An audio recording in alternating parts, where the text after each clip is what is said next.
एक प्रोसेस है जिसमें अगर आप पासपोर्ट अप्लाई करते हो तो आपके पासपोर्ट अप्लाई करने के बाद ही पुलिस वेरिफिकेशन आती है, जो सबके साथ होता है। और इंडिया में अगर आप पासपोर्ट रिन्यूअल करना चाहते हो, बनाना चाहते हो, या जो भी मतलब पासपोर्ट से रिलेटेड कुछ भी काम है, तो उसमें एक पुलिस क्लियरेंस सर्टिफिकेट चाहिए आपको, जो अप्लाई होता है थ्रू पासपोर्ट ऑफिस। और फिर लोकल पुलिस में से कोई आपको कांटेक्ट करता है, आपके घर पे आता है, सारे डॉक्यूमेंट वेरीफाई करता है और वो रिपोर्ट सबमिट करता है, जिसके बाद आपका पासपोर्ट बनता है।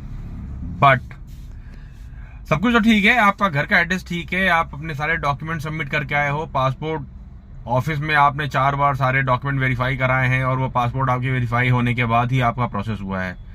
जब पुलिस क्लियरेंस के लिए जब वो लोकल ऑफिस में पासपोर्ट ऑफिस से निकलता है और पुलिस वालों के पास ये आता है, उसके बाद एक ग्लिच शुरू होता है। उनका काम ये होता है कि ये देखना कि कोई चीज रह गई है, कोई एक चीज पिन कोड का फर्क है, कोई एक चीज फ्लोर का फर्क है, कोई एक चीज बिल्डिंग का नाम चेंज है, कहीं कुछ भी दिक्कत है, जो माइनर दिक्कत है, जो चल सकता है।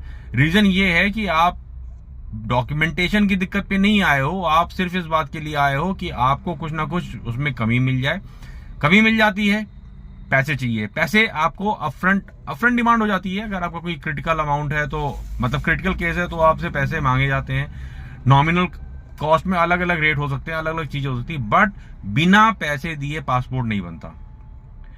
बहुत बार हो गया, बहुत बार, मतलब मैं अपना पासपोर्ट बोलूं या मेरे फ्रेंड सर्कल में बहुत से लोगों के पासपोर्ट हैं। अब चाहे दिल्ली जैसे कैपिटल, अगर हम दिल्ली जैसे कैपिटल में भी रहते हैं और यहाँ पे भी अगर आपका पासपोर्ट वेरिफिकेशन के लिए आता है, तो भी आपको पैसे देने होते हैं। छोटे गांव या छोटी जगहों पे तो और भी बुरा हाल होगा, जहां पे लोगों को पासपोर्ट लगता है कि यार वो बहुत बड़ी चीज है और वो बन गया तो मतलब उनके लिए वो लाइफ टाइम अचीवमेंट हो जाएगा।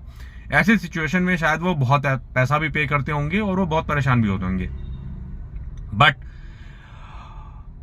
ऐसा कॉमन सी चीज जो सबके साथ है और जिसकी कोई सुनवाई नहीं है, लोगों को देना है और उसको प्रोसेस कराना है, ये मुझे समझ नहीं आता। आखिर अगर गवर्नमेंट को ये काम करना है और गवर्नमेंट को ये सारे डॉक्यूमेंट वेरीफाई करने हैं, तो इनको इंडिविजुअल पेमेंट्स के ऑप्शन में डालना ही क्यों है? इसका कोई एक सोल्यूशन निकाल लो।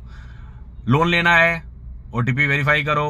लोन लेना है, आप ओटीपी के थ्रू पैसा डिस्बर्स कर लो, आपके अकाउंट में आ जाएगा, आपके एड्रेस पे आ जाएगा, एक लेटर आएगा, वो कंफर्म हो जाएगा। फिर पासपोर्ट आपके घर पे पोस्टल एड्रेस पे आता है बाई पोस्ट, कुरियर नहीं आता, प्राइवेट वेंडर नहीं होते, तो फिर इन सब चीजों की जरूरत नहीं पड़ती। मुझे नहीं लगता कि इन सारी चीजों की जरूरत पड़ेगी। और अगर आपको डॉक्यूमेंटेशन करना भी है तो उसका कोई सोल्यूशन निकालो।